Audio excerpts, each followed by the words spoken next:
भारत माता की जय। पुलवामा आतंकी हमले के 12 दिन बाद भारतीय वायुसेना ने पाकिस्तान के कब्जे वाले कश्मीर में आतंकी ठिकानों पर बड़ी कार्रवाई की है। आज तड़के वायुसेना के 12 मिराज 2000 जेट्स ने पीओके के बालाकोट, चकोटी और मुजफ्फराबाद में जबरदस्त बमबारी कर आतंकियों के ठिकाने तबाह कर दिए। इस हमले में 200 से 300 आतंकियों के मारे जाने की खबर है। यह पहली बार है जब शांति काल में भारतीय वायुसेना ने सीमा लांघी है। उधर पाकिस्तानी सेना ने भारतीय विमानों के पीओके में घुसने की बात तो मानी है, लेकिन किसी बड़े नुकसान की खबर को खारिज कर रही है। भारतीय वायुसेना के करीब 12 मिराज 2000 लड़ाकू विमान आज तड़के करीब 3:30 बजे पाकिस्तान के कब्जे वाले कश्मीर में घुसे। इन विमानों ने बालाकोट और चकोटी में 1000 किलो का बम गिराया। इस हमले में जैश के आतंकी कैंपों को निशाना बनाया गया। हमले के बाद विमान भारतीय सीमा में सुरक्षित लौट आए। बता दें कि पुलवामा में आतंकी हमले के बाद भारत ने अपने सुरक्षा बलों को कार्रवाई के लिए खुली छूट दे दी थी। प्रधानमंत्री नरेंद्र मोदी ने कहा था कि पुलवामा आतंकी हमले का बदला लिया जाएगा और साजिशकर्ताओं को छोड़ा नहीं जाएगा। सेनाओं को, सुरक्षा बलों को पूरी छूट दी गई है।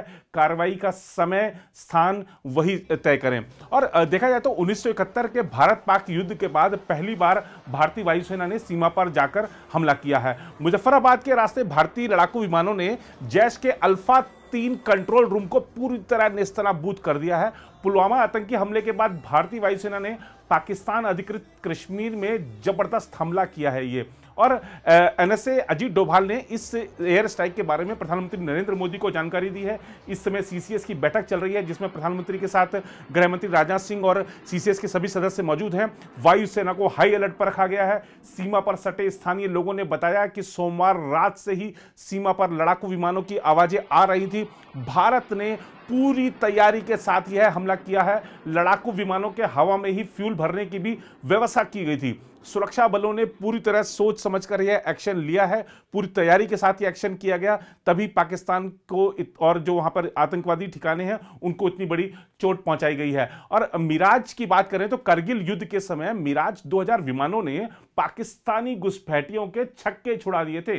भारतीय वायुसेना ने इस बार पूरी तैयारी के साथ मिराज को ही इस हमले में शामिल किया। और पाकिस्तान ने भारतीय वायुसेना के पीओके में आने की बात तो खुद ही मानी है, लेकिन पाकिस्तानी सेना के प्रवक्ता मेजर जनरल आसिफ गफूर ने ट्वीट कर भारत पर सीमा उल्लंघन का आरोप लगाया है। सेना की मीडिया शाखा यानी अंतर सेवा जनसंपर्क के महानिदेशक मेजर जनरल आसिफ गफूर ने ट्वीट किया है, भारतीय वायुसेना के विमान मुजफ्फराबाद सेक्टर में घुसे।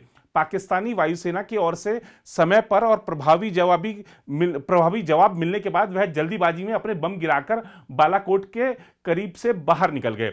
जानमाल का कोई नुकसान नहीं हुआ है, ऐसा पाकिस्तान की तरफ से कहा गया है, लेकिन पाकिस्तान ने यह माना है कि भारतीय वायुसेना उसकी सीमा में घुसे, बम गिराए और यही तो भारत का काम था कि वहां पर जाकर जो आतंकी ठिकाने हैं उसको नेस्तनाबूद कर दे। और यह पहली बार है जब सर्जिकल स्ट्राइक के बाद हम देखें, सर्जिकल स्ट्राइक में जहां पर विपक्षी दलों ने सबूत मांगे थे, आज वही दल ट्वीट कर करके भारतीय वायुसेना को सलाम कर रहे हैं। और चाहे हम राहुल गांधी की बात करें, अरविंद केजरीवाल की बात करें, वो सभी वो शख्स जिन्होंने सर्जिकल स्ट्राइक पर सवाल उठाते हैं, आज वो सारे ट्वीट कर रहे हैं, भारतीय वायुसेना की जाबाजी को सलाम कर रहे हैं। और देश में एक खुशी की लहर है। हमारे सुरक्षा बलों ने जिस तरह से गौरवान्वित किया है हर देशवासी को, और पुलवामा आतंकी हमले के बाद जो आग धधक रही थी हर एक भारतीय के दिल में, उस आग का जो आग धधक रही थी उसका पूरा बदला लिया है। पाकिस्तान में घुसकर मारा है। और अभी थोड़ी देर बाद जो सेना की ओर से, सेना सुरक्षा बलों की ओर से प्रेस कॉन्फ्रेंस में एक पूरी जानकारी दी जाएगी इस हमले के बारे में। लेकिन ये बड़ी कार्रवाई है। भारत ये वाकई में न्यू इंडिया है। अब अगर उसको कोई हमला करता है तो वो उसके देश में घुसकर मारता है।